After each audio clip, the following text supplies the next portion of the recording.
Tenga buen día, doctora Berta. Mi nombre es Brian Steven Sanz Alfaro y que junto con mi compañero Gabriel Armando Salmerón Guevara nos ha correspondido exponer acerca del tema síndrome de inmunodeficiencia humana. Como primer expositor me ha correspondido exponer los 11 primeros puntos de los 17 que trataremos en esta exposición.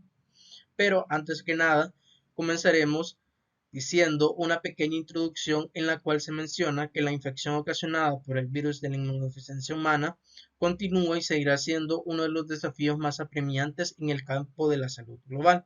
Desde su identificación en la década de 1980, el VIH ha afectado a millones de personas en todo el mundo, provocando una pandemia que ha dejado un impacto profundo en la salud pública y la calidad de vida de las personas. Y además que a pesar de los avances significativos en la prevención y el tratamiento, el VIH sigue siendo un problema de salud global de gran relevancia, lo que hace que la investigación relacionada con esta infección sea de suma importancia. Así pues, en esta exposición trataremos de abordar todos los puntos cruciales del VIH-Sida con el fin de proporcionar una visión integral del mismo, su impacto en la salud pública y las estrategias para su control y tratamiento.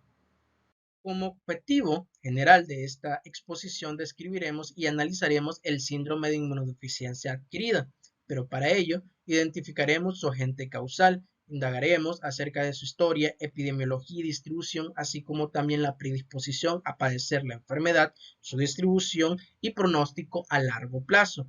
También definiremos su reservorio, periodos de incubación y transmisibilidad. Explicaremos la patogenia y cuadro clínico ocasionado por el SIDA, distinguiremos la enfermedad ocasionada por el síndrome de inmunodeficiencia adquirida con otras enfermedades similares, enumeraremos las complicaciones que se pueden llevar a cabo en el transcurso de la enfermedad, detallaremos el tratamiento para pacientes infectados con VIH para disminuir el avance al SIDA y estableceremos las medidas de prevención y control con el fin de disminuir los casos de SIDA. Como primer punto hablaremos acerca de la descripción del agente, en donde se menciona que el virus de la inmunodeficiencia humana, que es el agente etiológico y causal del síndrome de la inmunodeficiencia adquirida, pertenece a la familia Retroviridae, agrupado dentro del género Lentivirus, al cual también pertenecen diversos retrovirus animales, entre los que se encuentran, entre otros, los virus de la inmunodeficiencia simiana y felina, así como también el de la anemia infecciosa equina. Hasta el momento han sido identificados dos virus capaces de producir SIDA, genética y antigénicamente diferentes, los cuales son el VIH-1 y el VIH-2. Prácticamente estos dos virus tienen una similitud del 40 al 50%, pero ocasionan una enfermedad clínicamente indistinguible. Asimismo, la distribución geográfica de ambos virus también difiere. Ambos se asocian al SIDA, pero las infecciones ocasionadas por el VIH-1 se encuentran ampliamente distribuidas por todo el mundo o a nivel mundial, mientras que las infecciones por el VIH-2, descubierto en 1985, se encuentran circunscritas en la región de África Occidental y al sur del Sahara, presentando solamente casos esporádicos por el resto del mundo. También cabe destacar que el VIH puede infectar en forma productiva y persistente al hombre y al chimpancé. Sin embargo, se estima que el VIH-1 solo produce SIDA en humanos.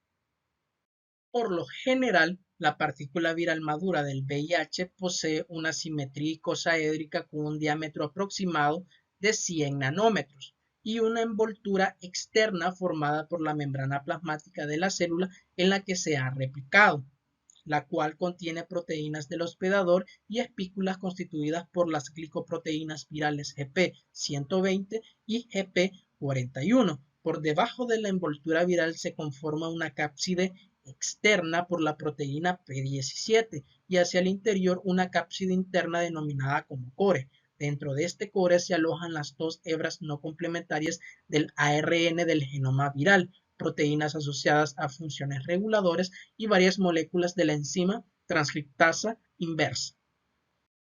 Asimismo, cabe destacar que el genoma del VIH-1 está compuesto por dos cadenas de ARN de polaridad positiva con marcos de lectura abiertos que codifican para varias proteínas virales. De igual modo, en su organización genómica se reconocen 9 genes, 3 de los cuales son comunes en todos los retrovirus y son el gen GA, que codifica proteínas de la cápside viral, el gen POL, que codifica para las enzimas virales, transcriptasa inversa, proteasa e integrasa, y el gen M, que codifica para las proteínas de la envoltura. Tanto los genes POL y CAC se traducen ambos en poliproteínas precursoras que posteriormente se clivan o se dividen por la acción de la proteasa viral en proteínas estructurales y enzimas maduras, respectivamente. Los otros productos genómicos del VIH son TAT, REF, NEF, BIF y los genes VPU y VPR, los cuales intervienen en procesos regulatorios en distintos eventos de la replicación viral y en procesos asociados a la patogénesis. Un ejemplo de ello es el producto respectivo de los genes BIF y VPU, que intervienen en la infectividad y maduración de la partícula viral, y por otro lado, la proteína codificada por el gen NEF se asocia a procesos de regulación negativa de la replicación viral y de funciones celulares como la expresión de moléculas CD4 y de histocompatibilidad de clase 1. Por otra parte, además de los genes descritos, el genoma viral está flanqueado a cada lado por secuencias repetitivas denominadas como repeticiones terminales largas, que contienen sitios de interacción con proteínas celulares que pueden activar la transcripción viral y que también están bajo el control de señales virales. En virtud de una compleja regulación, el VIH puede establecer latencia a nivel celular o responder a varias señales y sintetizar altos niveles de proteínas para completar el ciclo de replicación. Como segundo punto, vamos a hablar un poco acerca de la historia de la enfermedad, en donde se menciona que entre 1980 y 1981 se denunciaron al Centro de Control de Enfermedades de los Estados Unidos 5 casos de neumonías ocasionadas por Pneumocystis carini, conocido en la actualidad como Pneumocystis Giroves, provenientes de distintos hospitales de la ciudad de Los Ángeles, Estados Unidos. Los casos fueron descritos en varones jóvenes homosexuales y algunos de ellos presentaban, además, candidiasis oral o esofágica y manifestaciones clínicas de infección por citomegalovirus. Las descripciones de este inusual síndrome, además, permitían especular acerca de una grave inmunodeficiencia relacionada con las células T. Al poco tiempo de informados estos casos, comenzaron a revelarse otros casos similares en otras ciudades de Estados Unidos y en Europa, y dadas las características clínicas y epidemiológicas de este síndrome, se propuso denominar síndrome de inmunodeficiencia adquirida a esta enfermedad, mientras cobraba fuerza la hipótesis de que la misma era transmisible a través de un contacto íntimo que involucrara la superficie de mucosas, como ocurre con el contacto sexual. Asimismo, la descripción de casos de SIDA en usuarios de drogas inyectables, hemofílicos y transfundidos indicaba también la importancia de su transmisión por vía parenteral, y posteriormente se determinó la transmisión vertical del agente involucrado. Para en el año de 1983 surgieron los primeros trabajos vinculados al SIDA con un retrovirus de características similares al virus linfotrópico T humano. En ese sentido, se aislaron 2 virus: el virus asociado a la linfadenopatía en Francia y el virus linfotrópico T humano 3 en Estados Unidos, el cual se designó así por su similitud con el virus asociado a la linfadenopatía y el virus linfotrópico T humano. Sin embargo, la secuenciación nucleotídica demostró años más tarde que ambos aislamientos correspondían al mismo virus. Para en el año de 1986, el Comité Internacional de Taxonomía de Virus designó por la sigla VIH, virus de la inmunodeficiencia humana, al virus involucrado en el desarrollo del SIDA. Desde entonces, la infección por VIH y el SIDA se han constituido en uno de los problemas sanitarios más graves que haya enfrentado la humanidad desde el siglo XX, y casi desde el inicio de la epidemia, 60 millones de personas se han infectado con el VIH y 25 millones de personas han fallecido por causas relacionadas a su infección. Y para el año del 2008 se produjeron alrededor de 2.7 millones de nuevas infecciones, 2 millones de defunciones relacionadas con VIH y 430.000 niños nacidos con infecciones por VIH, con lo que se elevó a 2.1 millones el número total de menores de 15 años infectados. Y para fines del año 2009, el Programa para el SIDA de las Naciones Unidas ha estimado más de 33 millones de personas infectadas distribuidas en más de 150 países. Como tercer punto vamos a hablar acerca de la descripción de la enfermedad, en donde se menciona que a pesar de que el lapso de la infección por el VIH tiene una gran variación interindividual, desde meses o más de 10 años, el curso clínico de la infección puede dividirse en tres fases: en una infección aguda primaria, en un periodo de latencia o también denominado como periodo asintomático, y en una fase sintomática. En ese sentido, la infección primaria comienza con la penetración del VIH a través de la piel y o mucosas, ya sea teniendo relaciones sexuales sin protección con una persona infectada o al cortarse o puntarse la piel con un objeto infectado.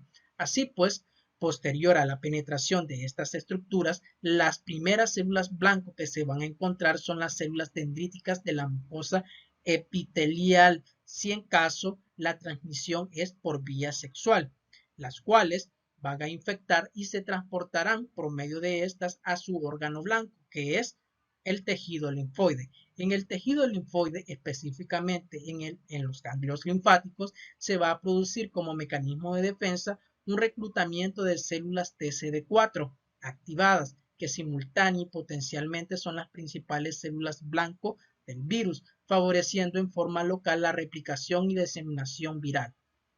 Asimismo, cabe destacar que en la superficie de las células dendríticas foliculares del ganglio están atrapadas las formas infectantes del virus, es decir, los viriones, constituyendo así una fuente de virus infecciosos listos para infectar a las células susceptibles circundantes. Prácticamente el periodo de la infección primaria abarca de 4 a 8 semanas y en él se distinguen dos etapas. La primera corresponde a la diseminación viral, abarcando de 2 a 4 semanas con cargas virales plasmáticas muy elevadas, que culmina con un gran pico de viremia, indicando una intensa replicación viral.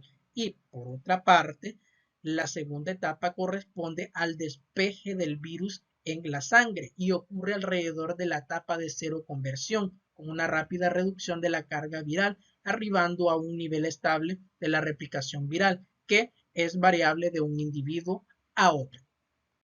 Durante las primeras semanas de la infección no se detectan anticuerpos específicos contra el VIH. A esto se le conoce como periodo de ventana, en donde prácticamente en este periodo los virus del ganglio regional aprovechan para diseminarse hacia otros órganos linfoides antes de que se genere una respuesta inmunohumoral específica anti-VIH. Sí, pues durante la infección aguda primaria se produce una caída transitoria de 10 a 100 veces del número absoluto inicial de linfocitos TCD4. Esto genera como un mecanismo de compensación un aumento en la secreción de los linfocitos TCD4 y linfocitos TCD8, los cuales son estimulados por los mismos linfocitos TCD4 y que junto con la seroconversión producen un descenso del virus.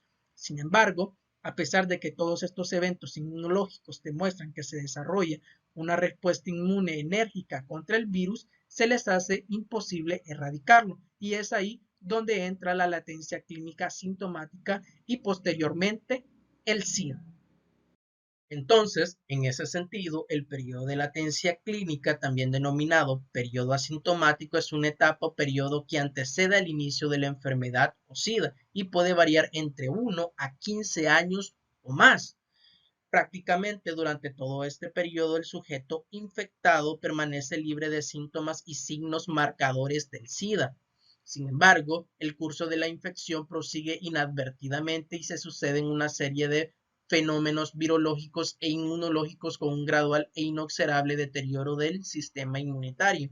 Asimismo, los eventos virales muestran una diferenciación entre la carga viral y la replicación viral en los ganglios linfáticos y la sangre periférica, en donde la carga viral plasmática se encuentra baja como producto de la respuesta inmunitaria específica contra el VIH que se da en la infección primaria, pero la replicación viral en los ganglios linfáticos todavía persiste. Esto ocasionado por los viriones atrapados en la trampa de las células dendríticas foliculares, los cuales son agentes infecciosos para la célula.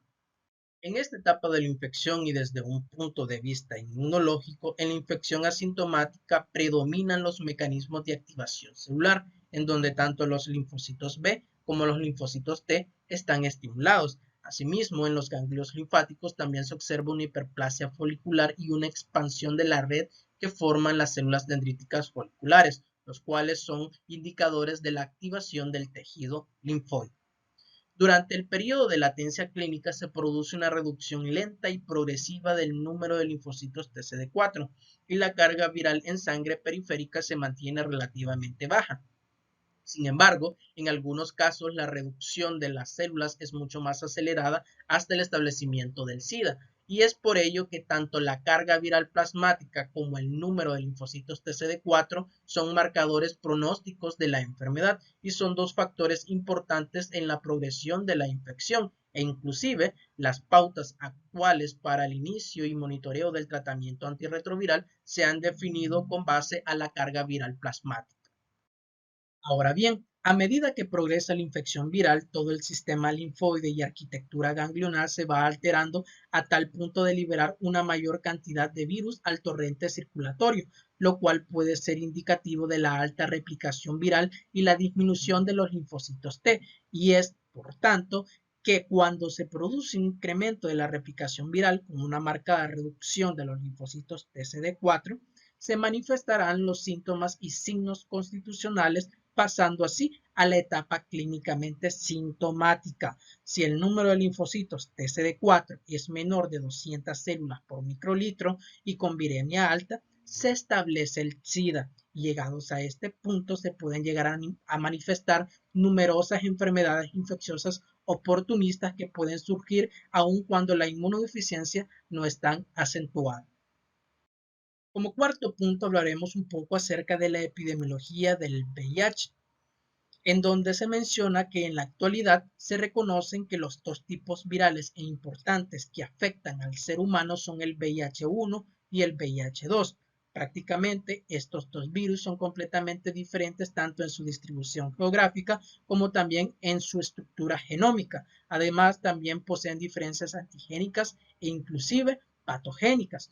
No obstante, el VIH-1 es el virus que tiene una mayor relevancia a nivel epidemiológico, puesto que es un virus que se ha distribuido extensamente en todo el planeta. En ese sentido, dentro del VIH-1 y a partir de estudios filogenéticos desarrollados en los últimos años, se han determinado tres grupos: el grupo M, el grupo O y el grupo N.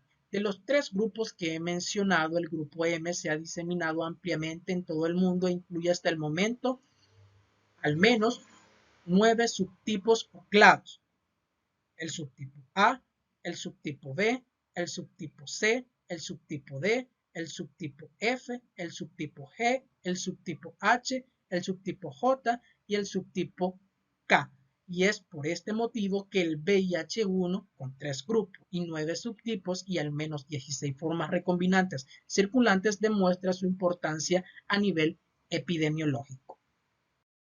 Una de las herramientas moleculares valiosas para el monitoreo de la epidemia a escala mundial es la clasificación del VIH-1 en subtipos. Así pues, normalmente la población del VIH-1 predominante corresponde al subtipo C, seguido por el subtipo A, el subtipo B y las formas recombinantes CRF01AR y CRF02AG. En ese sentido, la mayor diversidad de miembros del grupo M del VIH-1 se encuentra en África, y esto es consistente con las evidencias del origen de la epidemia en ese continente. Así pues, cabe destacar que el subtipo C es el virus que predomina tanto en África del Sur como en la India, y dada la prevalencia de infección en estas regiones del mundo, se considera que el subtipo C está involucrado en aproximadamente el 50% de las infecciones por VIH-1 en todo el mundo. Por otra parte, en Tailandia se establecieron dos epidemias separadas: una donde el subtipo B se ha diseminado ampliamente en usuarios de drogas inyectables y otra donde la forma recombinante CRF01-AR prevalece en la población heterosexual. Estos datos demuestran claramente que la distribución de diferentes formas del VIH-1 es un proceso dinámico y permiten especular sobre la mayor o menor capacidad de transmisión de algunas variantes. Asimismo, en Europa, Estados Unidos y Australia predomina el subtipo B. Sin embargo, se observa un incremento de infecciones por virus de otros subtipos en los últimos años, especialmente en Europa y Estados Unidos. Fenómeno atribuible prácticamente a las crecientes migraciones humanas. Y por último, en América del Sur ha sido reconocido también el subtipo B como el virus predominante.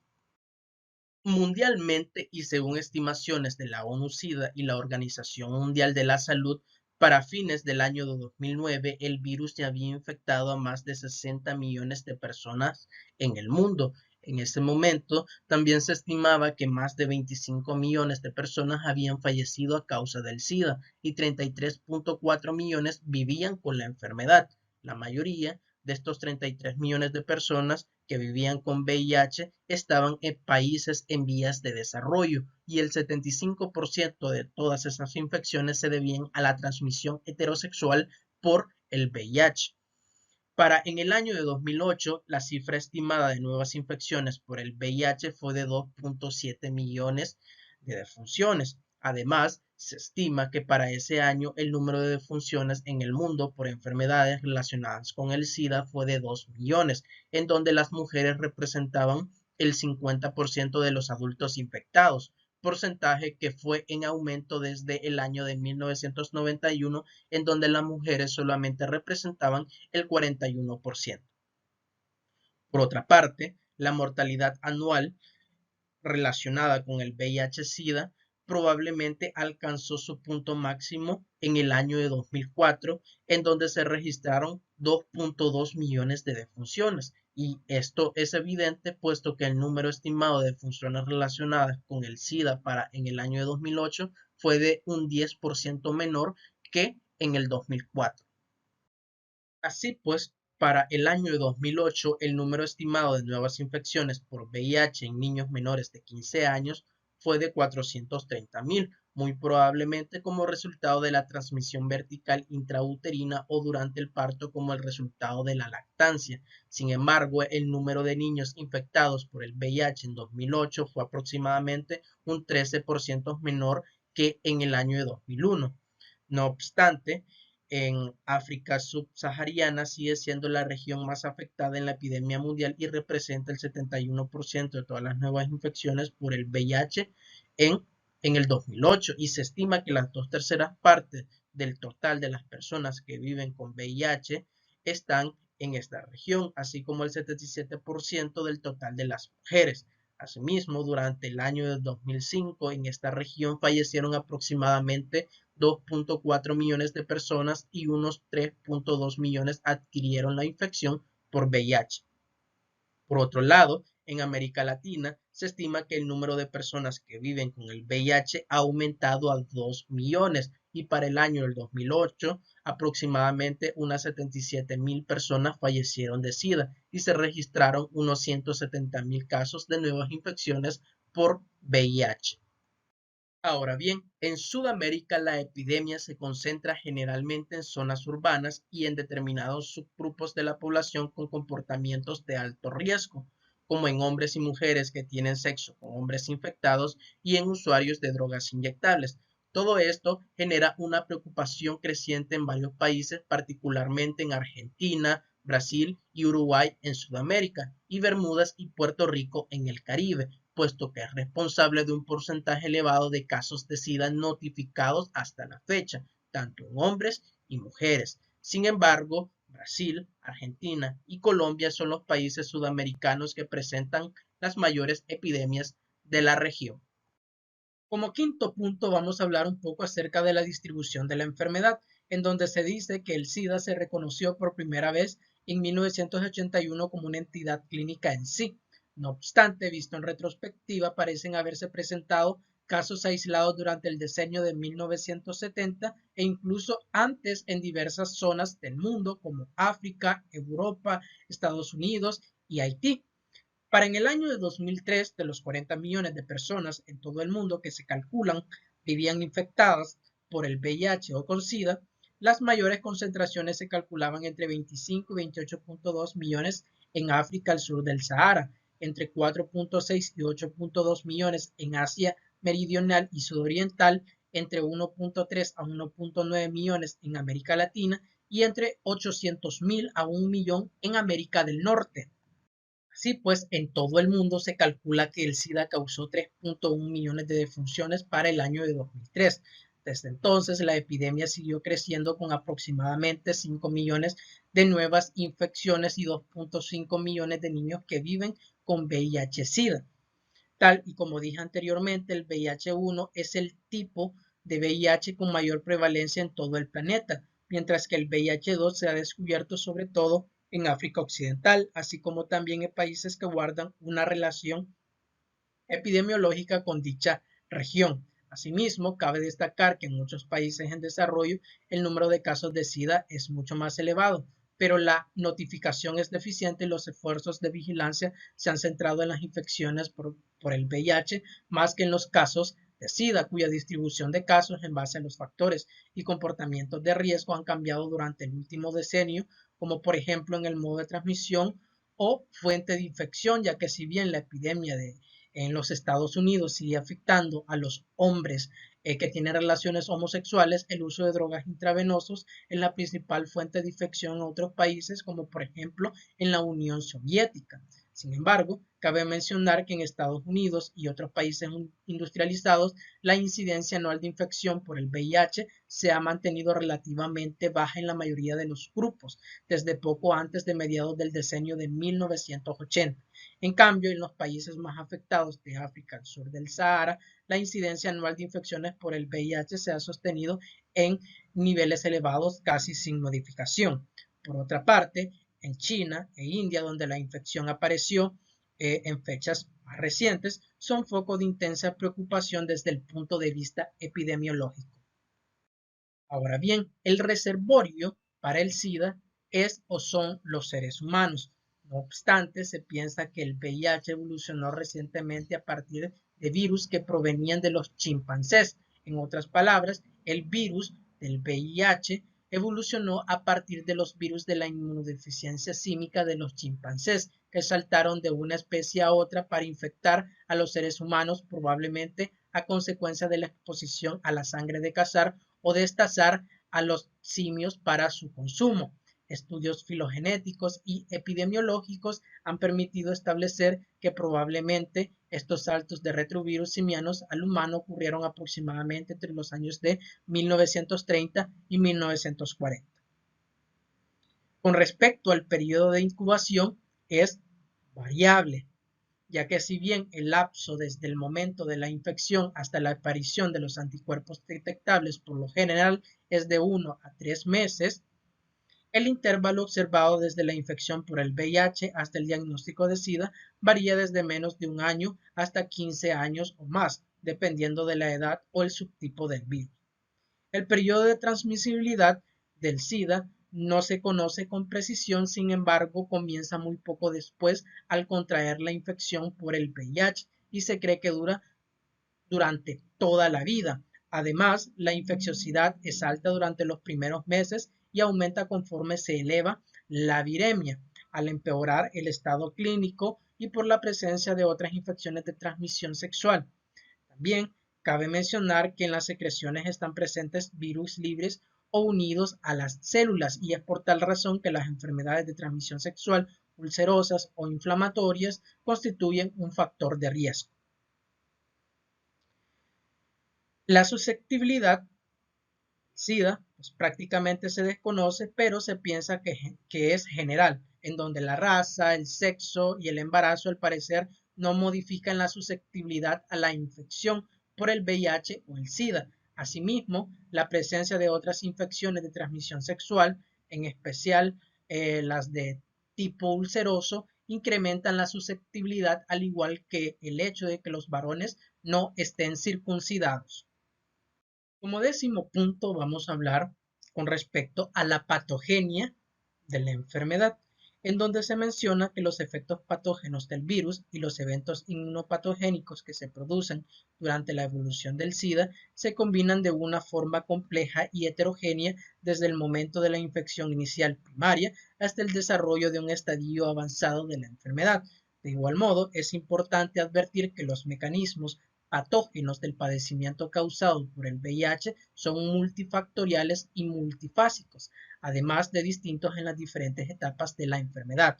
Por tanto, es esencial tener en cuenta la evolución clínica característica de un individuo infectado por el VIH para apreciar mejor estos fenómenos patógenos.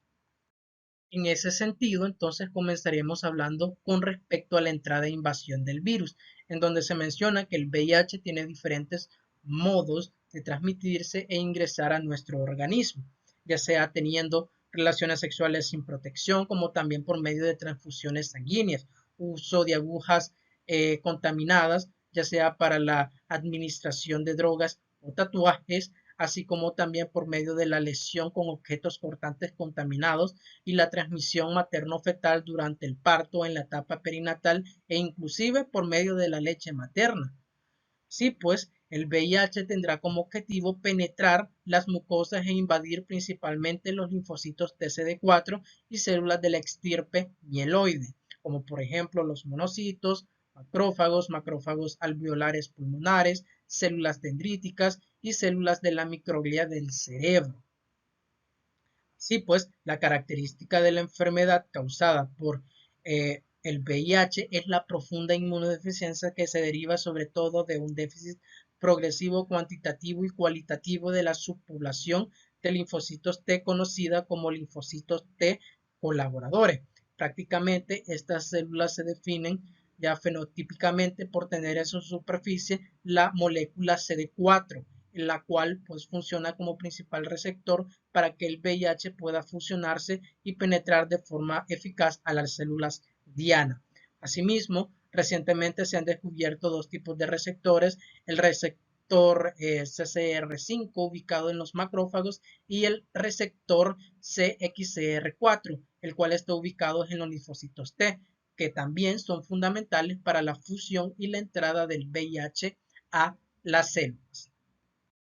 Durante la transmisión sexual, el VIH infecta una superficie mucosa que, a pesar de que es relativamente eficaz para limitar el acceso de VIH a los objetivos susceptibles, el virus puede cruzar la barrera mediante el transporte en las células de Langerhans o a través de rasgaduras microscópicas que se pueden llegar a encontrar en la mucosa, infectando así a las células del tejido linfoide asociado a las mucosas mal conocidas por sus siglas en inglés y que son sobre todo linfocitos TCD4.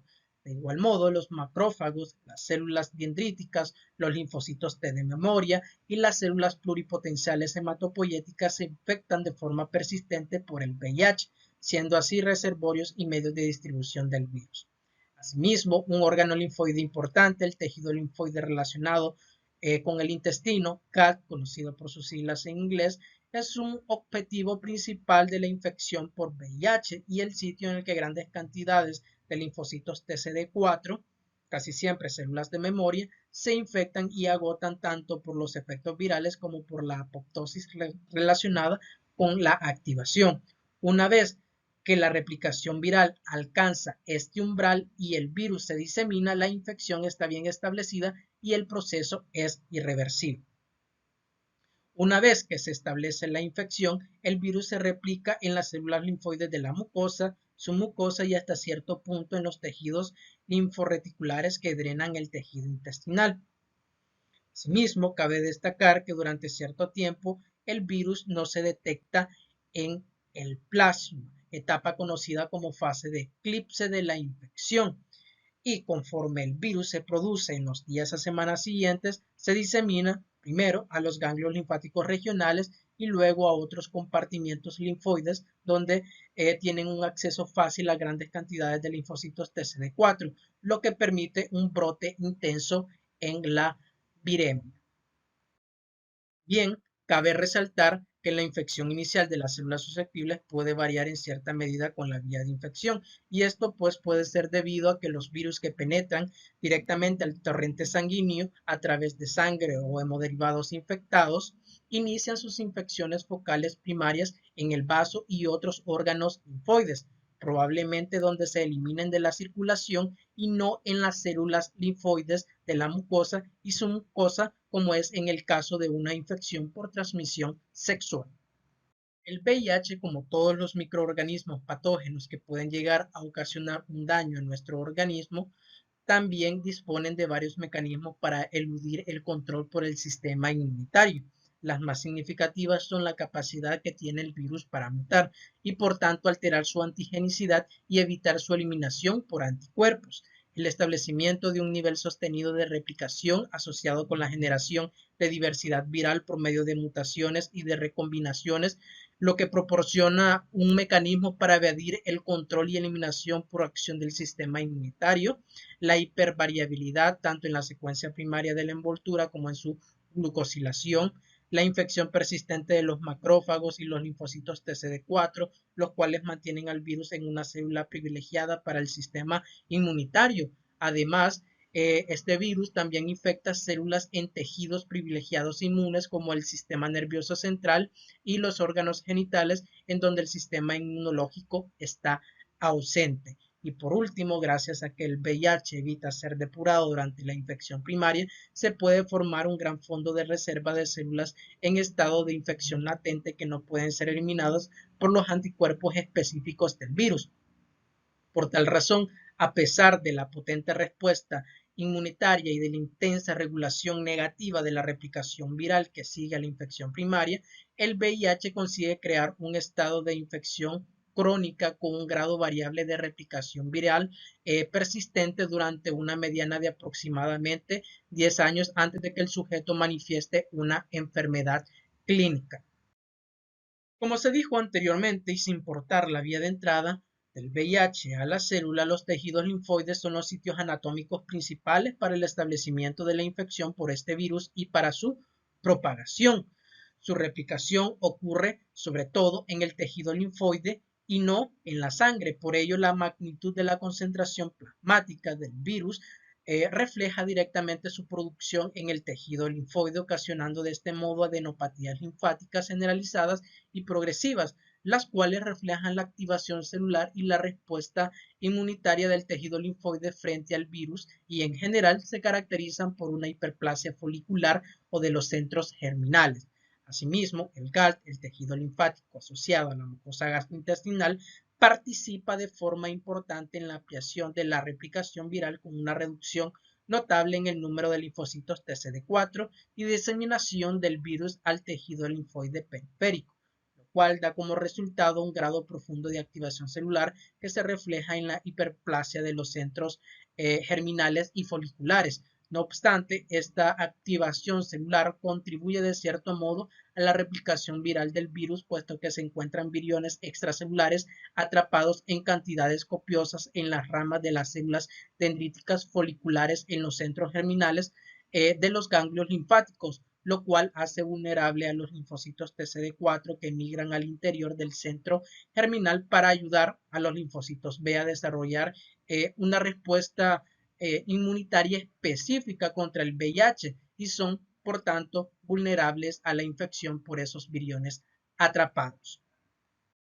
Asimismo, cabe destacar que los viriones atrapados sirven de estímulo persistente para la activación celular y dan lugar a la secreción de citoquinas proinflamatorias como la interleuquina 1 beta, el factor de necrosis tumoral alfa, el interferón gamma y la interleuquina 6. Conforme la enfermedad progresa y en un estadio más avanzado, se produce una destrucción completa de la estructura de los centros germinales acompañada por la desaparición del entramado de las células reticulares fibroblásticas y de las células dendríticas foliculares.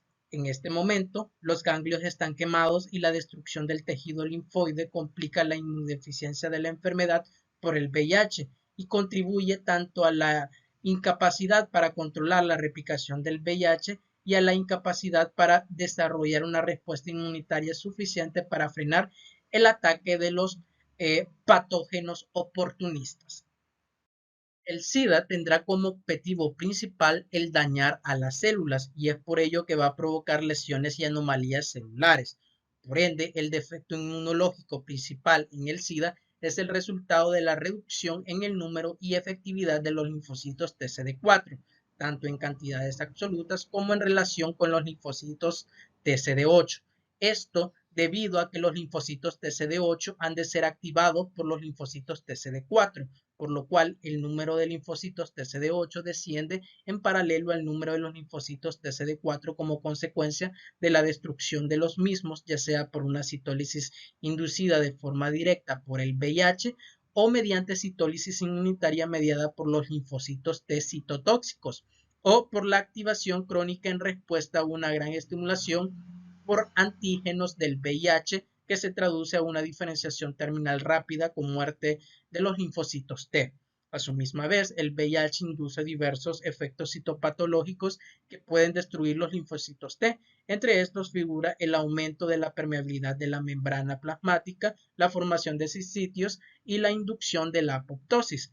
Así pues, todos estos efectos sobre los linfocitos TCD4 conducen a una insuficiencia generalizada de las respuestas inmunitarias mediadas por células, ocasionando de este modo una alteración del equilibrio inmunitario que puede dar lugar a malignidades, así como la susceptibilidad de los pacientes con SIDA a un rango de infecciones oportunistas de tipo viral, fúngico, parasitario y bacteriano.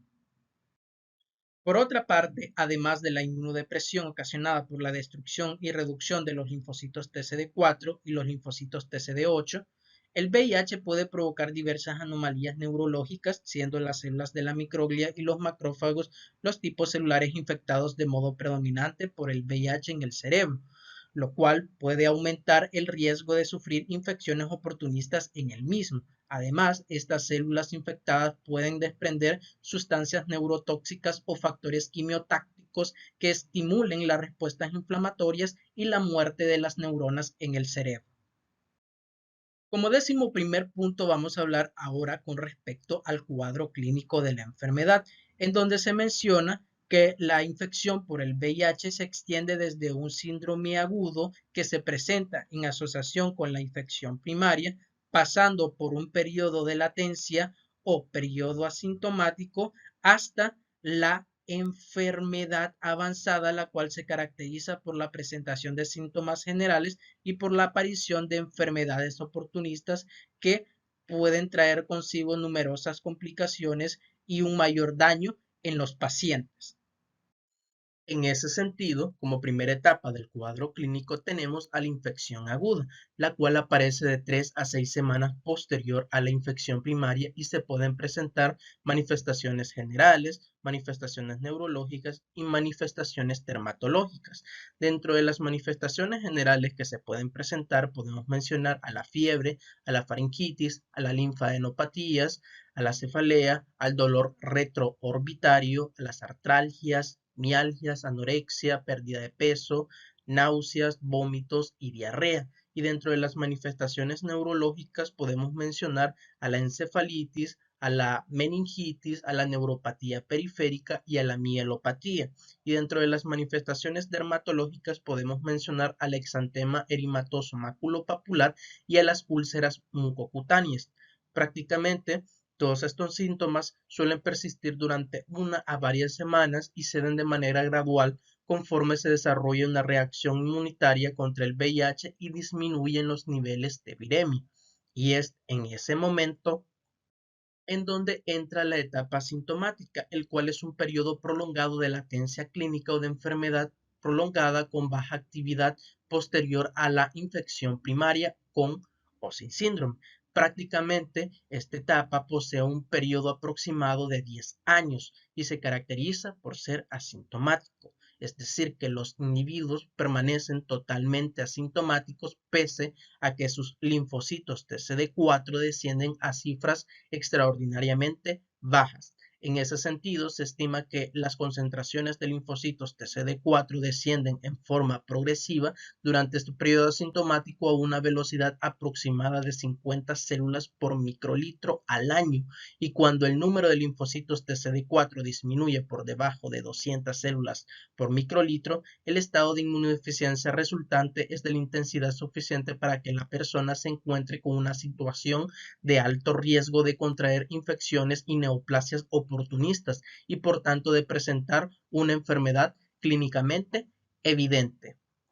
Así pues, entonces entramos a la enfermedad sintomática, en donde las complicaciones más graves, potencialmente letales de la infección por el VIH, aparecen en los pacientes con recuentos menores a 200 células por microlitro. Y dentro de estas complicaciones podemos mencionar a las ocasionadas por las infecciones oportunistas como la toxoplasmosis cerebral, la neumonía por Pneumocystis jirovesi, infecciones por citomegalovirus, candidosis pulmonar, histoplasmosis, tumores ocasionados por el sarcoma de Kaposi, entre otros. Todas estas son enfermedades que se aprovechan de la inmunodepresión del paciente para ocasionarle un gran daño e inclusive la muerte. Y es por ello que el SIDA es una enfermedad que sirve como base para que numerosas complicaciones e infecciones oportunistas puedan ser letales que normalmente no lo serían.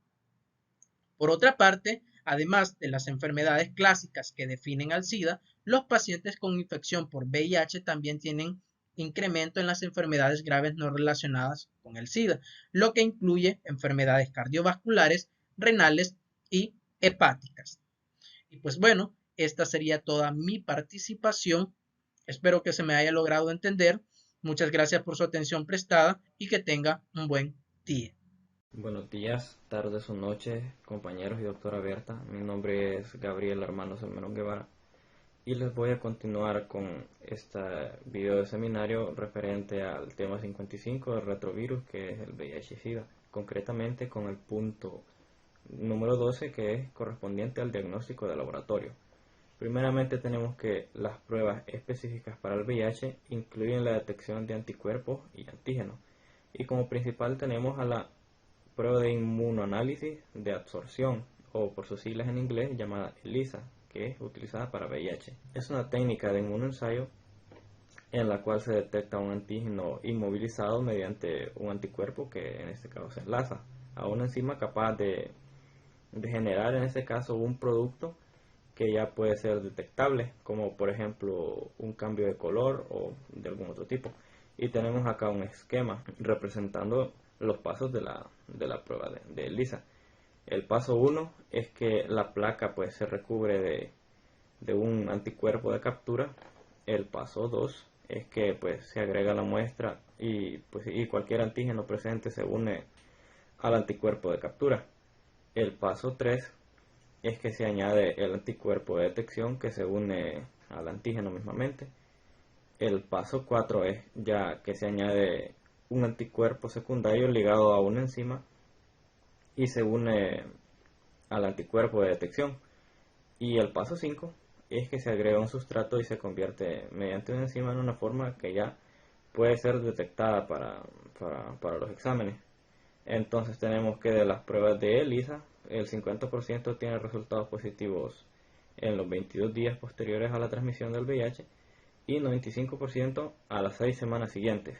Entonces, pues la sensibilidad es mayor al 99.9%.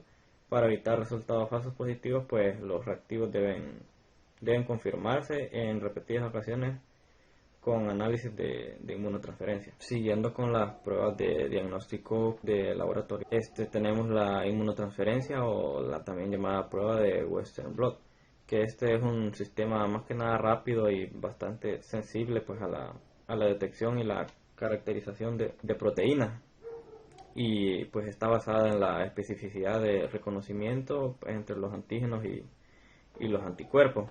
Aquí tenemos un esquema representativo y bueno, se dice que la prueba de confirmación de la infección por VIH, su especificidad cuando se combina con la prueba anterior que les mencioné de ELISA, es mayor al 99.99%.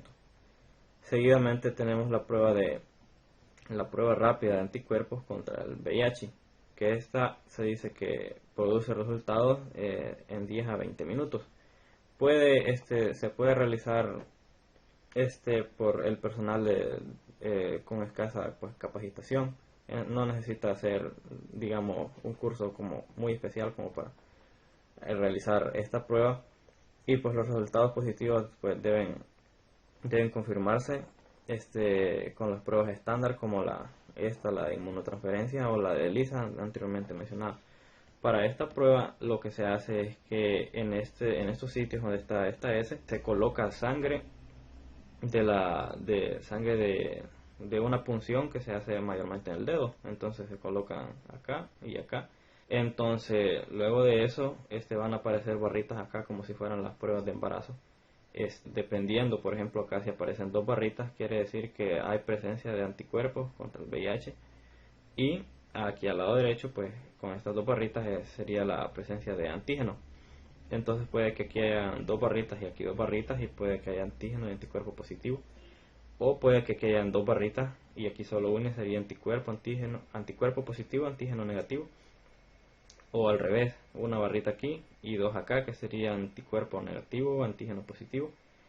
Y una prueba que sería, en este caso negativa para ambos, sería que haya una barrita en los dos. Y la prueba sería, en este caso, que no sirvió, sería inhabilitada cuando solo se encuentre una barrita en la T del lado derecho, donde tendrían que estar los antígenos.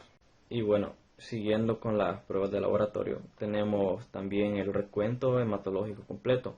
En este caso, pues, se hace porque son frecuentes la anemia por la neutropenia, trombocitopenia y las infecciones avanzadas por VIH, como les voy a mencionar más adelante en la exposición. La siguiente prueba es el recuento absoluto de los linfocitos T CD4. Este es el factor, pues, es el más utilizado, pues el de predicción que para el avance del VIH, y pues el riesgo de progresión a una infección oportunista del SIDA o cáncer es elevada con recuentos de estos linfocitos TSD4 que sean menores a 200 células por microlitro, en este caso sin tratamiento. Y también se hace la prueba del porcentaje de los linfocitos TSD4. En ocasiones, pues el porcentaje puede ser incluso más confiable que el recuento de los propios linfocitos TSD4. Y pues el riesgo de avance a una infección oportunista por SIDA o cáncer puede ser alto si el porcentaje de estos es menor a 14% y no se está con tratamiento. Y la última prueba es la prueba de la carga viral. Entonces, pues estas pruebas más que nada determinan la cantidad del VIH con multiplicación activa, y pues se correlaciona con la progresión misma de la enfermedad y la respuesta más que nada al tratamiento antirretroviral. Entonces son los mejores análisis en este caso para el diagnóstico de las infecciones más que nada agudas por el VIH. Pues sin embargo, pues se debe tener bastante precaución cuando se demuestra que haya una viremia reducida, porque en ocasiones puede deberse a un resultado falso positivo. Y entonces aquí está un esquema donde se representa aquí la célula TSD4, los linfocitos, como circulitos rojos, azules, el virus del VIH acá como circulitos rojos. Entonces antes de la infección se mira que hay una cantidad normal. Aquí después, cuando ocurre la infección en un transcurso de semanas a meses, se ve que se disminuye el recuento de estos linfocitos y se aumenta el virus. La presencia del virus en la fase 2, que más que nada ya es la infección crónica, es donde se agrava todo esto porque disminuyen todavía más los linfocitos y aumenta más el virus. Y bueno, en la fase 3, donde ya se le considera SIDA, es donde ya hay un recuento, como les mencionaba anteriormente, menor de 200 células T de CD4 por microlitro, y la presencia elevada de la carga viral. Siguiendo con la exposición, tenemos el punto número 13, que es referente al diagnóstico diferencial. se dice que la infección por el VIH puede simular diversas enfermedades más. El diagnóstico diferencial específico depende del modo de presentación. ¿Esto qué quiere decir? Por ejemplo, en pacientes, por ejemplo, que se presenten síntomas constitucionales como podría ser pérdida de peso, fiebre, incluirían al cáncer. O bueno, pueden ser infecciones crónicas también como la tuberculosis o la endocarditis y trastornos endocrinos como en este caso el hipertiroidismo. Otro ejemplo, cuando los trastornos pulmonares, pues en este caso predominan el cuadro clínico, pues se deben considerar infecciones pulmonares agudas y crónicas, pues además obvio, de otras causas de infiltración pulmonares o intersticiales, en este caso podrían ser difusos. Cuando el modo de presentación de la enfermedad pues es neurológica, pues se deben considerar también los trastornos que producen cambios en el estado mental o neuropatía, como podría ser el alcoholismo, la enfermedad hepática, la disfunción renal, enfermedad tiroidea o la deficiencia de la vitamina. Y bueno, pues si un paciente se presenta, por ejemplo, con dolor de cabeza o la leucitosis, por ejemplo, en el líquido cefalorraquídeo pues incluyen otras causas como por ejemplo la meningitis crónica. Y bueno, pues cuando por ejemplo el paciente ya con diarrea o problemas prominentes de gastrointestinales, se deben considerar también por ejemplo enterocolitis infecciosa, colitis asociada con antibióticos, enfermedad intestinal inflamatoria y síntomas de malabsorción. Siguiendo con los puntos de la exposición, tenemos el tratamiento. En este caso, pues se ha tomado bien dividir el tratamiento primero en procedimiento pretratamiento y luego con el tratamiento ya con los fármacos, más que nada porque es bastante complicado y tratarlo a pacientes que tengan pues esta patología. En primer lugar, pues se debe realizar la prueba del VIH, ¿va? Pues se recomienda pues realizar esta prueba para las infecciones por VIH como parte rutinaria, pues. Entonces, seguidamente tenemos informar de la realización de la prueba, esto es al paciente, ¿verdad? Se recomienda informar al paciente con respecto a la intención de realizar pues la prueba, al igual que, pues obviamente al igual que cualquier otro examen de laboratorio. Y debe pues tener la oportunidad de decidir si se le hace la prueba o no se le hace. Y bueno, pues tal método es decisivo para cumplir en este caso el objetivo de identificar pues la mayoría de individuos como sea posible que tengan este virus, ¿verdad? El siguiente punto es sobre empatizar. Más que nada porque el diagnóstico del VIH pues es una noticia en este caso bastante devastadora. Y pues se debe tener bastante tacto, por decirlo así, y pues de ser posible asesorar al paciente de los posibles resultados. Esto más que nada antes de que se le realice la prueba, como más o menos, y que se vaya un poquito mentalizando. No, o sea, no decirle que directamente que tiene la enfermedad antes de realizar la prueba, porque obviamente no se puede, no se sabe. Pero al momento de que se le vaya a realizar la prueba, se le tiene que mencionar el posible padecimiento. Seguido tenemos el comenzar sistemas de apoyo. Pues luego del diagnóstico, en este caso que sea positivo al VIH, pues el personal de atención en salud pues debe estar en este caso preparado para activar de inmediato, por ejemplo, los sistemas de apoyo al paciente con un nuevo diagnóstico tan pronto como sea posible. Esto incluye por ejemplo un trabajador social o incluso podría ser una enfermera pues que pasen tiempo con el paciente y pues se aseguren que está bien, que está bien emocionalmente, que está estable.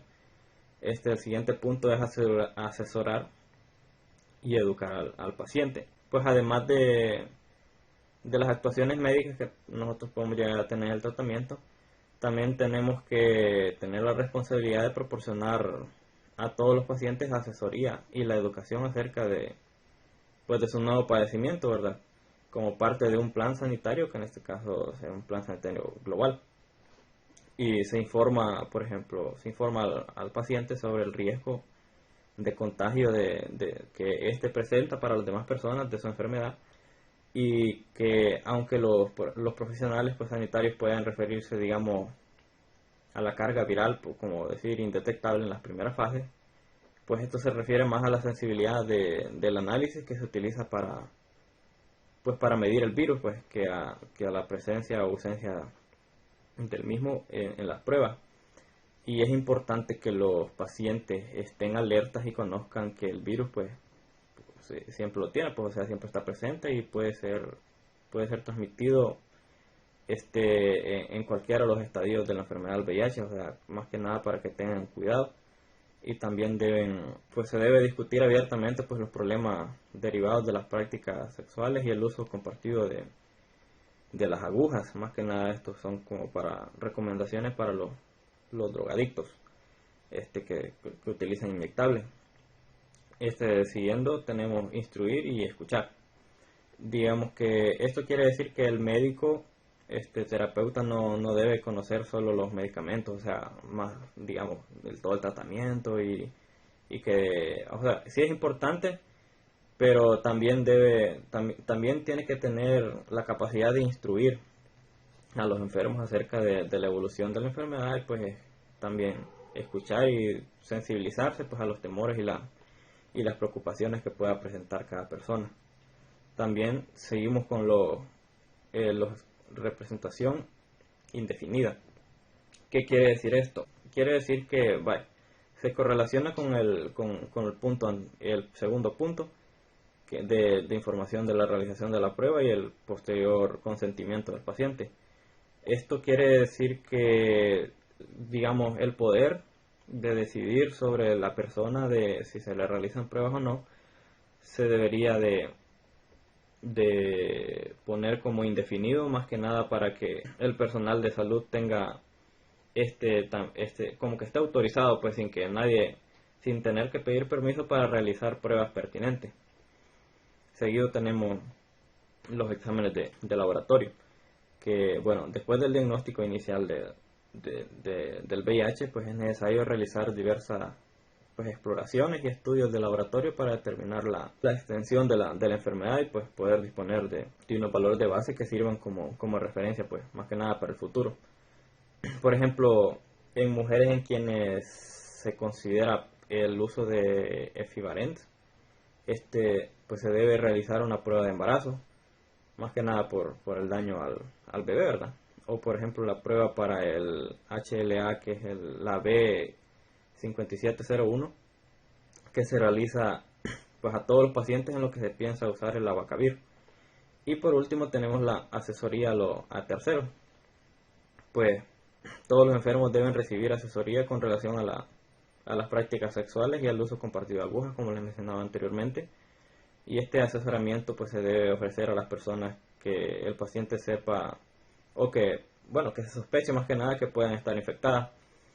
Una vez tomadas tales medidas iniciales, pues se desarrollarán las estrategias de tratamiento a corto y a largo plazo, pues de acuerdo con la información más actual y modificándola a medida que se disponga pues más que nada de nuevos tratamientos. Siguiendo con el tratamiento y con la segunda parte del tratamiento, ya sería enfocado directamente al tratamiento antirretroviral.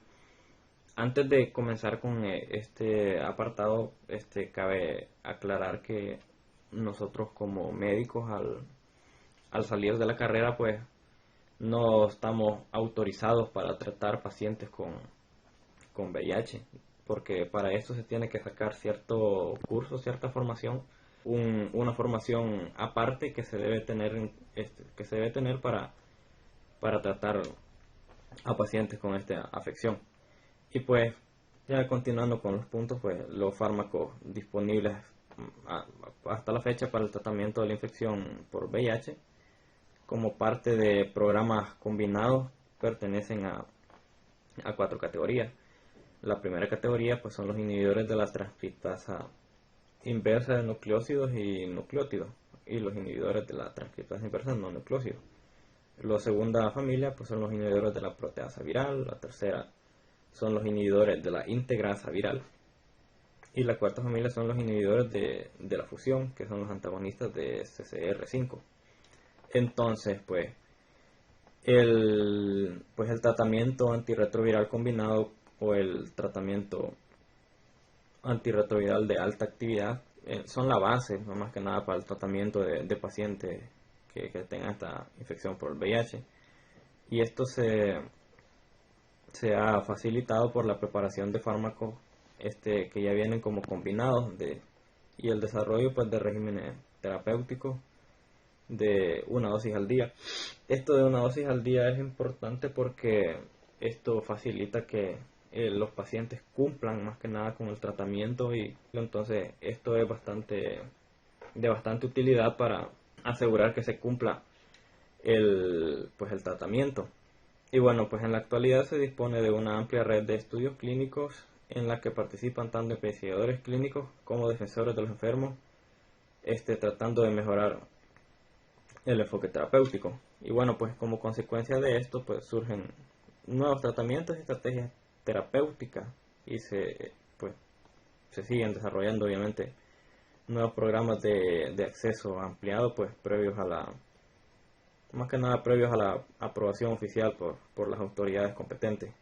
Y por estas razones el tratamiento óptimo de los individuos de infección por este virus, por el VIH, no se debe realizar, digamos, individualmente como una sola persona, sino que debe ser una colaboración más que nada con expertos de la materia y que todos hayan cursado la formación inicial para tratar a estos pacientes. Y bueno, pues ya entrando en temas más que nada a nivel nacional, los fármacos de primera línea para el tratamiento del VIH en El Salvador son los de este cuadro, ¿verdad? Entonces, el tratamiento preferencial es el tenofovir, la amibudina y el dolutegravir, que en este caso vienen combinados en una dosis fija.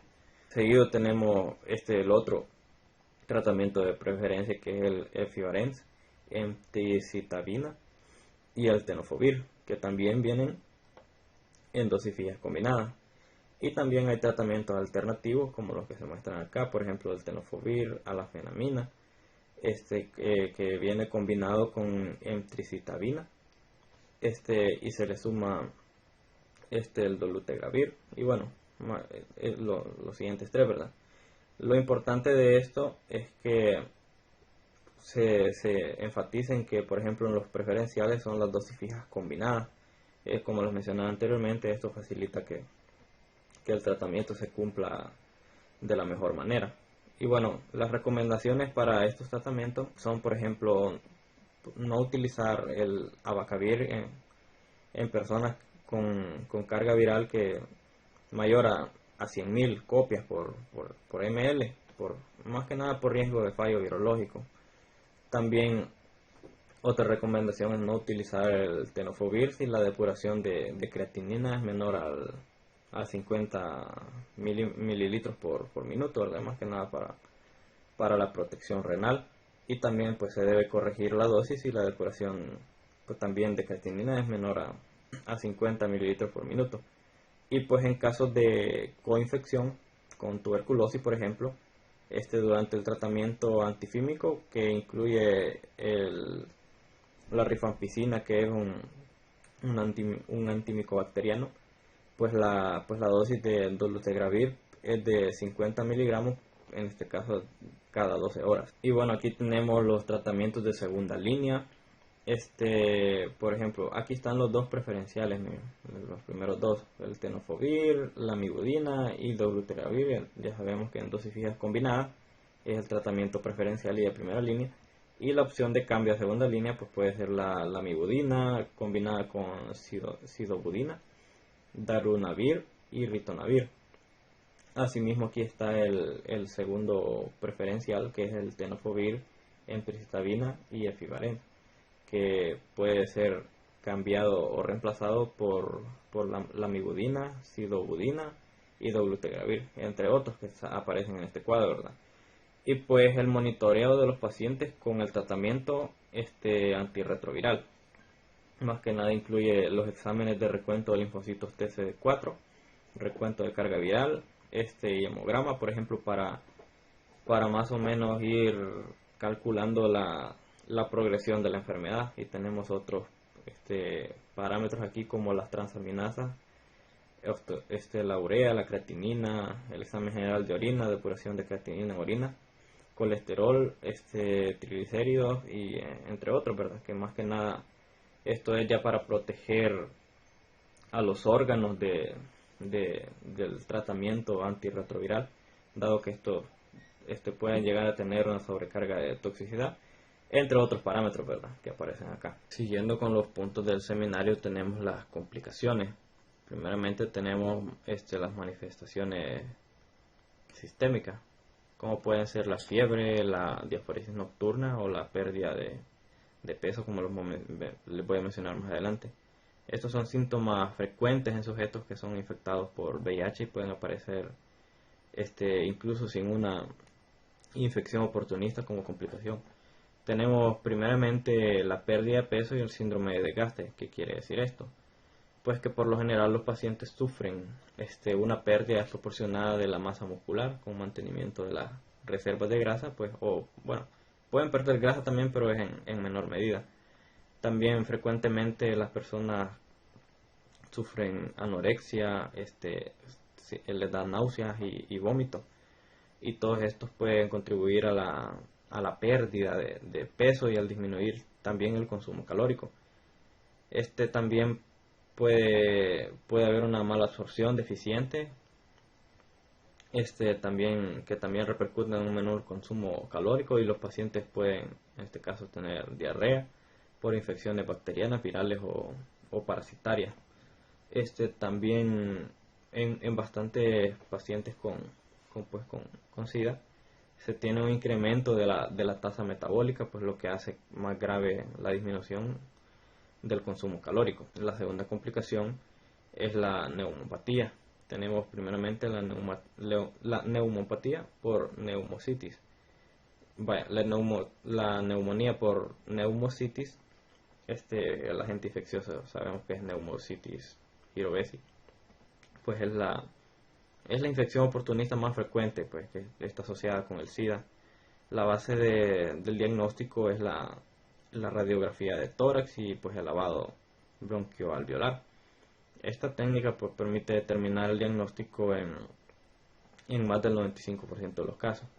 Otras enfermedades pulmonares, pues por ejemplo se ha comunicado una mayor incidencia de neumonía por neumococo, como por ejemplo septicemia o la neumonía por Haemophilus influenzae, o también por Pseudomonas aeruginosa, pues es un microorganismo patógeno respiratorio, pues que es importante en las enfermedades también avanzadas, y en casos frecuentes pues ocurre neumonía por infección también por Rhodococcus X. Y bueno, pues la incidencia de la infección por Mycobacterium tuberculosis también se ha incrementado, pues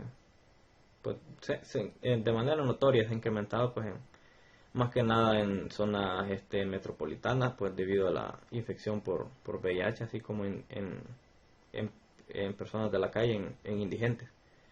Y las neumopatías no infecciosas, pues las causas no infecciosas de neumopatía incluyen el sarcoma de Kaposi, el linfoma no Hodgkin, que en este caso puede ser, más que nada puede afectar al pulmón como único sitio, pero más a menudo no afecta al pulmón, sino que compromete otros órganos, en especial por ejemplo cerebro, hígado y tubo digestivo. Y la neumonía intersticial y en forma creciente, pues el cáncer pulmonar. Tenemos también las enfermedades del sistema nervioso central. Bueno, las enfermedades del sistema nervioso central en personas infectadas por VIH pues se dividen en expansivas intracerebrales, encefalopatías, meningitis y cuadros nodulares, ¿verdad? Entonces, dentro de estas enfermedades se encuentra primero la toxoplasmosis, pues la cual presenta una de las causas de lesión expansiva, que es más frecuente en sujetos infectados por VIH, ocasionando en este caso dolores de cabeza, déficit neurológico, focales. También puede causar convulsiones y alteraciones del estado mental. También tenemos el linfoma no Hodgkin, que los síntomas pues más que nada son bastante parecidos a la toxoplasmosis, ¿verdad? Tenemos la demencia asociada con el VIH, pues en donde las personas tienen como dificultad más que nada en la memoria, la atención y pues incluso en la función motora, por ejemplo, escribir, y tienen problemas emocionales o conductuales y bueno, también seguimos con la meningitis criptocócica, que por lo general pues se presenta con fiebre y dolor de cabeza. Seguimos con mielopatía por VIH, pues la cual se presenta más que nada con debilidad en piernas o incontinencia. La parapesia espástica y ataxia sensitiva también. Y por último tenemos la leucoencefalopatía multifocal progresiva, la cual se trata de una infección viral de la materia blanca del cerebro, que por lo regular provoca deficiencias neurológicas focales como puede ser afasia, con ceguera cortical también. Y pues seguimos con complicaciones del sistema nervioso periférico. En este caso tenemos la polineuropatías inflamatorias, neuropatías sensitivas o los mononeuropatías. Pues estas se desarrollan como desmielinizantes, enfermedades inflamatorias, como podrían ser similares a la enfermedad del Guillain-Barré. Y la neuropatía periférica también es frecuente en personas más que nada susceptibles al VIH, ¿va? Y por lo general pues manifiestan parestesias punzantes y también presentan dolor en las extremidades pélvicas. Siguiendo con las complicaciones tenemos las manifestaciones reumatológicas y óseas. Y bueno, pues se ha observado con frecuencia en este caso artritis que afecta articulaciones únicas o múltiples, que pues pueden presentar derrame o pues también pueden no presentarlo. Y las más frecuentes en la afección de las articulaciones son más que nada las articulaciones de gran tamaño. Tenemos las afecciones por ejemplo artritis reactiva, artritis psoriásica, el síndrome seco, lupus eritematoso sistémico. Y bueno, de igual manera se puede presentar osteoporosis y la osteopenia, que como ya venía mencionando, todas estas enfermedades son bastante más susceptibles con la presencia del VIH. Seguido tenemos la miopatía, que es más que nada la debilidad de los músculos proximales, y es común en los pacientes que pueden tener grados, digamos, variables de hipersensibilidad muscular, relacionadas con el uso de sidobudina. Seguido tenemos la retinitis, y bueno, la retinitis pues caracterizada más que nada por hemorragias perivasculares y exudado como de color blanco, pues y esta es la infección retinal más frecuente que se da en individuos que tienen SIDA, y asimismo puede tener un avance rápido. Otros procesos retinianos pues poco frecuentes incluyen las infecciones por ejemplo por el virus del herpes o incluso la toxoplasmosis. Siguiendo tenemos las lesiones bucales, que en este caso son la candidiasis bucal y la leucoplasia vellosa. Estas son significativas por varios motivos. En primer lugar, pues esas lesiones son bastante sugerentes de infección por VIH en pacientes que no tienen otra causa evidente más que nada de inmunodeficiencia, pues. En segundo lugar, varios estudios también han demostrado que los individuos con candidiasis pues, tienen una tasa alta más que nada de avance del SIDA, y la candidiasis bucal pues puede ser, digamos, molesta, pues por muchos enfermos manifiestan un sabor que es como como desagradable o se queda en la boca.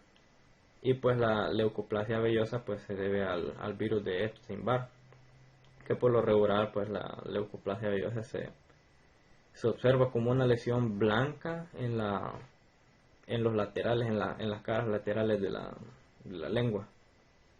Y bueno, tenemos las manifestaciones gastrointestinales. Tenemos primero esofagitis. Bueno, la esofagitis pues suele manifestarse por odinofagia y pues el dolor más que nada retroesternal. Entonces, el trastorno tiene como agente causal a la cándida y al citomegalovirus. Además, pues el esófago puede afectarse por el sarcoma de Kaposi y el linfoma. Seguido tenemos la enterocolitis, que bueno, los microorganismos que causan la enterocolitis incluyen las enterobacterias, como por ejemplo Klebsiella, entre otras, ¿verdad? El virus como el citomegalovirus, y protozoarios. Los pacientes que están infectados por VIH pues tienden a presentar síntomas de gravedad y pues pueden llegar a ser crónicos, incluidos la fiebre alta, dolor abdominal, puede llegar a dar incluso diarrea intensa que puede simular una enfermedad abdominal aguda, pues ya de un grado mayor, ¿verdad? Pero más frecuentemente pues la manifestación es la enterocolitis de sujetos infectados con VIH, ¿verdad?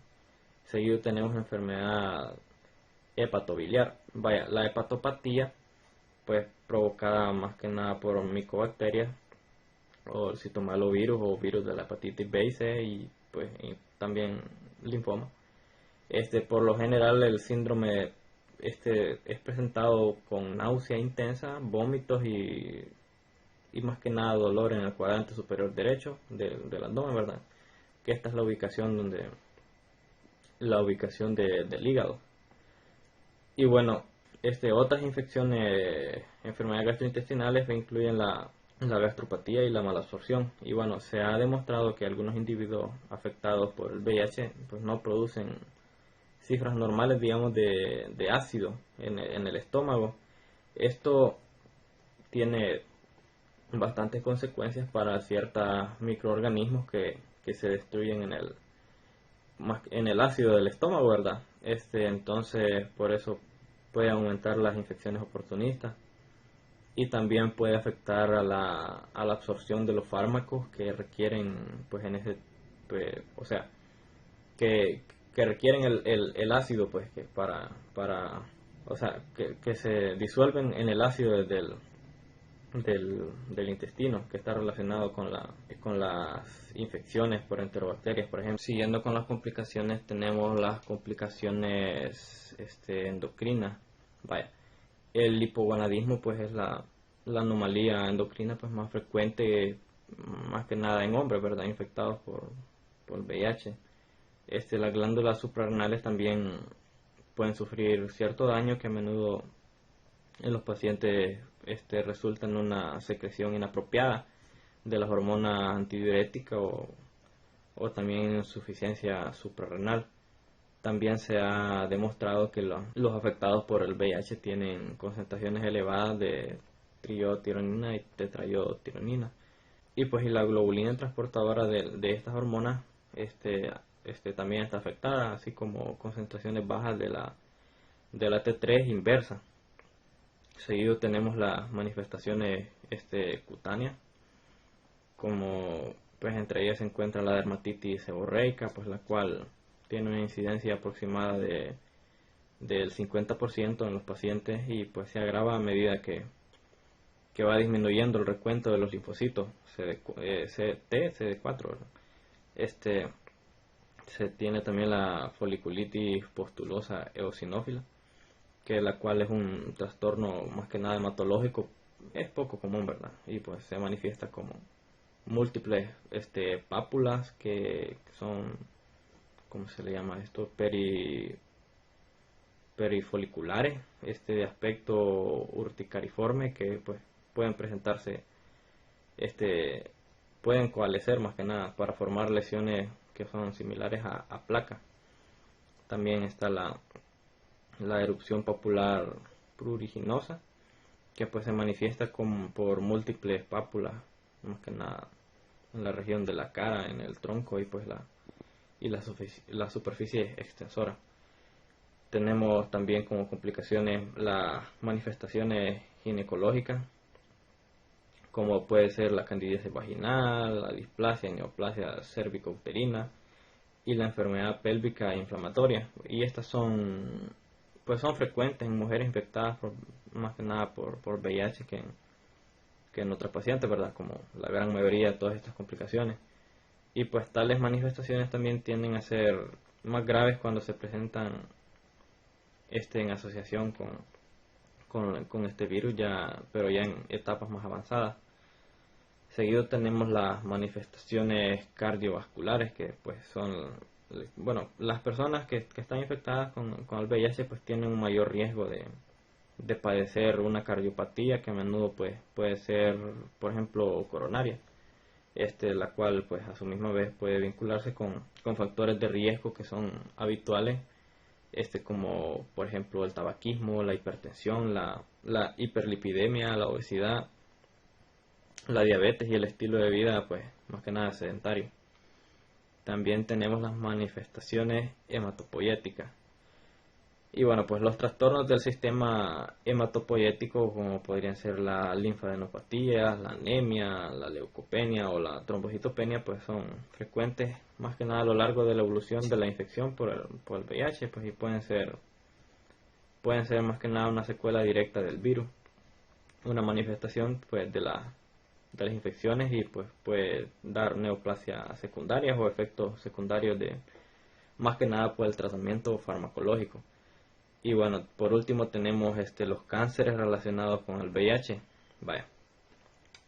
En la actualidad pues se incluyen más que nada 4 cánceres en la clasificación del SIDA, el cuales son el sarcoma de Kaposi, el linfoma no-Hodgkin, el linfoma primario cerebral y el carcinoma cérvico-uterino invasor.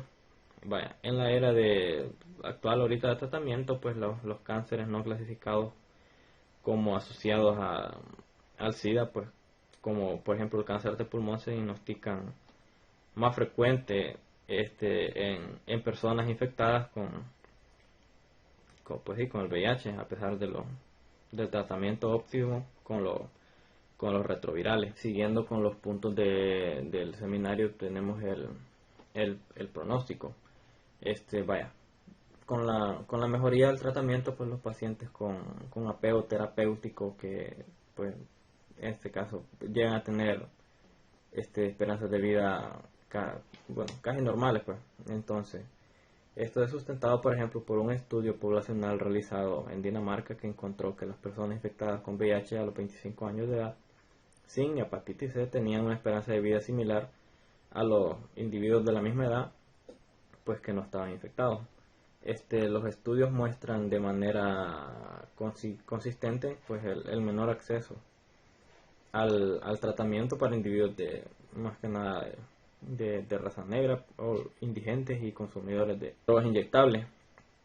A los pacientes cuya enfermedad pues avanza aún con el esquema apropiado, pues debe proveerse un cuidado paliativo meticuloso, pues con atención en el control, por ejemplo, del dolor o las necesidades más que nada espirituales y pues dinámicas de la familia.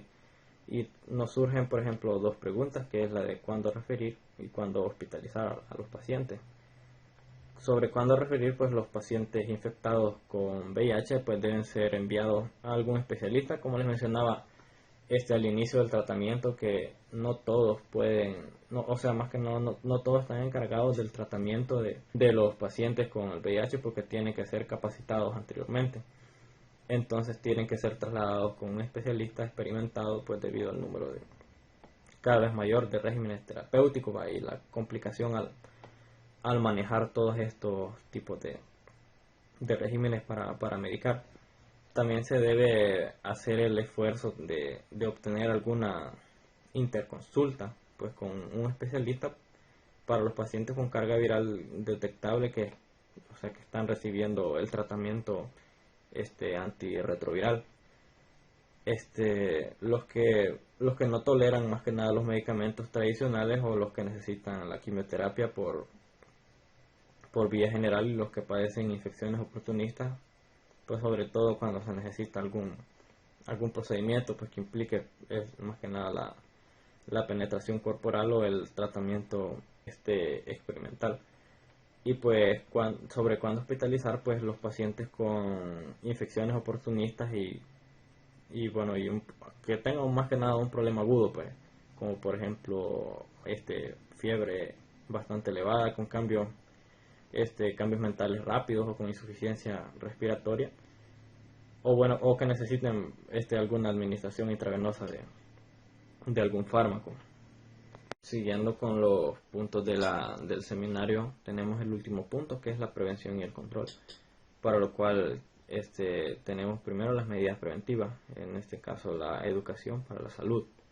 ¿Esto qué quiere decir? Pues que se debe hacer hincapié en que la actividad sexual con varios compañeros, sobre todo concurrente o más que nada seguidos, consecutivos, y el hecho de compartir utensilios para inyectarse drogas aumenta el riesgo de contraer el VIH, y entonces esta sería la primera recomendación, porque debería ser de conocimiento general todos estos datos. El segundo punto es la abstinencia o relaciones sexuales monógamas. Es bastante importante más que nada el uso concurrente del preservativo de látex cada vez pues que la persona tenga contacto sexual vaginal, anal u oral, ¿verdad? Cabe destacar que la circuncisión quirúrgica, obviamente masculina, de forma voluntaria, pues puede llegar a reducir incluso la mitad, más o menos, un poquito más de la mitad, las infecciones, por lo que también pues se considera como una potencial estrategia de prevención para la infección. Siguiente punto es la descontaminación de aguja. Esto es para más que nada ampliar las capacidades en el tratamiento de gente esto va referido más para los drogadictos, que mediante programas que podrían enseñar cómo descontaminar agujas y minimizar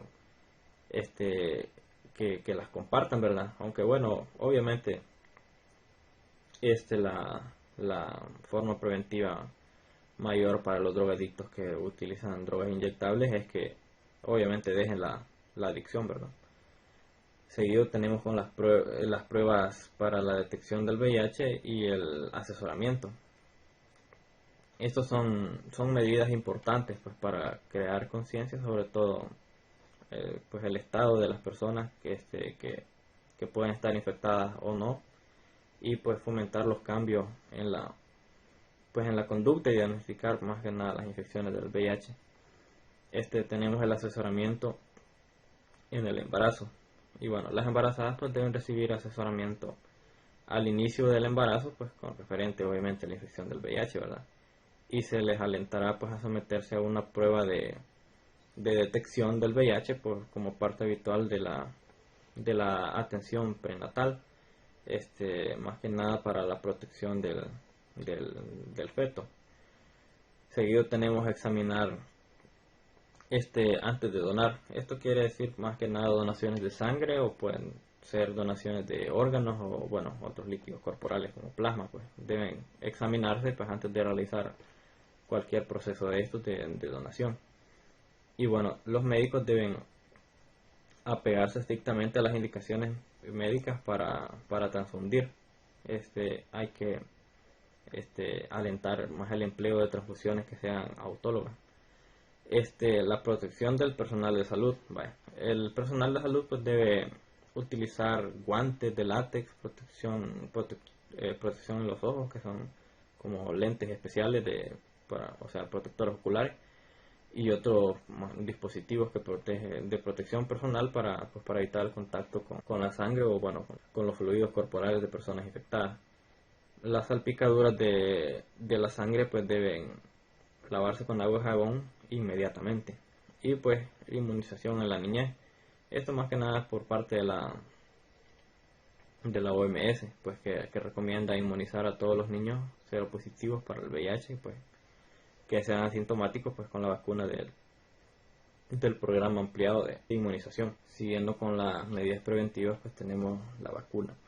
La primera vacuna con algún grado de efectividad que mostró recientemente una eficacia del 30%, que es insuficiente, ha abierto las expectativas hacia una eventual mejoría del resultado con la metodología usada.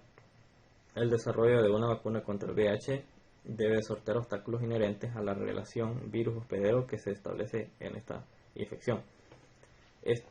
Todos estos obstáculos son variados. Por ejemplo, el primer gran obstáculo es la variabilidad del VIH, pues debido a la cual los antígenos de superficie están cambiando continuamente, ¿verdad?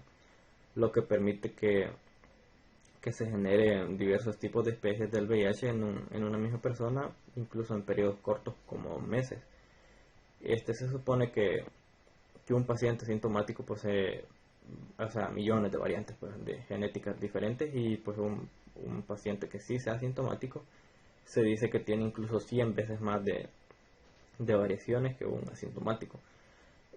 Otro obstáculo que se presenta para la vacuna es la capacidad del VIH, pues, de transmitirse de célula a célula, pues sin pasar al compartimiento extracelular, pues, de formar también sincicios, de permanecer oculto en sitios que no son accesibles al sistema inmune, como podrían ser el sistema nervioso central, y pues de establecerse como provirus más que nada en el genoma celular. Estos son factores que disminuyen la efectividad de los anticuerpos neutralizantes inducidos tanto por la vacuna antes mencionada como por la infección natural, ¿verdad? Además, el carácter persistente de la infección por el VIH, que suele dar manifestaciones más que nada en periodos largos, pues, o sea, de años. Esto es lo que también representa una dificultad para establecer sistemas de seguimiento a largo plazo de cohortes vacunadas, y pues controles para demostrar la eficacia de la vacuna son bastante complicados por esta misma razón de que tiene una periodicidad la infección de años, entonces es difícil. Pero bueno, no obstante, pues las dificultades descritas, pues la vacunación sigue siendo la herramienta potencialmente más efectiva para el control del VIH-Sida, y las investigaciones están explorando múltiples estrategias. Se han diseñado y ensayado muchos candidatos a vacunas contra el VIH. Y bueno, como último punto tenemos el control. Entonces, en la mayoría de los países es de carácter obligatorio, pues, la notificación de los casos del SIDA o infecciones por VIH a las autoridades de salud, ¿verdad? Por el contrario, pues en lugares donde no sea obligatoria la notificación, es necesario proteger a más que nada la confidencialidad, pues, del paciente. También en todos los pacientes hospitalizados se deben aplicar precauciones universales y pues poner en práctica, pues, las precauciones adicionales, pues, para las otras infecciones específicas que presentan en los enfermos del SIDA, las infecciones oportunistas, que posteriormente da hincapié a las complicaciones que les mencionaba anteriormente. La siguiente medida de control es desinfectar concurrentemente el líquido contaminado con sangre y pues líquidos corporales, ¿verdad? Pues para ello se utilizan más que nada soluciones de cloro o germicidas contra bacterias específicas, como podría ser el Mycobacterium tuberculosis. Seguido tenemos que los enfermos y sus compañeros sexuales no deben donar. Esto quiere decir que, como les mencionaba anteriormente, en medida preventiva hay que hacerse exámenes antes de donar sangre o órganos o plasma o lo que sea. Y también si hay un paciente que ya se le diagnosticó el VIH, pues todos sus compañeros sexuales está prohibido que vayan a donar algún tipo de de sangre, plasma, órganos o incluso las leches maternas, por ejemplo, para los bancos de leche humana. Y el último punto es que el paciente infectado debe encargarse de notificarlo a sus contactos sexuales y a las personas con quienes ha compartido agujas, y en este caso puede ser un paciente drogadicto, ¿verdad? No obstante, pues la notificación por parte del personal de salud se justifica solamente cuando el paciente infectado al que se le ha dicho que tiene VIH pues no quiere decírselo a sus compañeros de revelar su situación, y pues en este caso sí el sistema de salud tiene que investigarlo y hacer identificar a las personas que son sus compañeros sexuales o personas con quien ha tenido contacto cercano compartiendo agujas, para también en estas personas hacer las pruebas pertinentes y en dado caso comenzar también un tratamiento. Entonces, esta ha sido toda mi participación y gracias por la atención.